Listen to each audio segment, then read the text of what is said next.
In 2020, I unexpectedly lost my dad due to lung cancer. And this was honestly the hardest thing that has ever happened to me. And this made me reevaluate life. This made me ask the difficult questions. What is really important for me?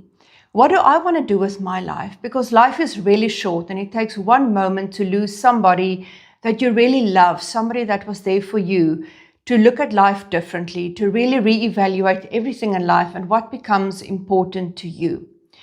So for me, they say when the student is ready, the teacher appears, and that is what happened for me. So in 2020, I started my journey of reconnecting back to myself.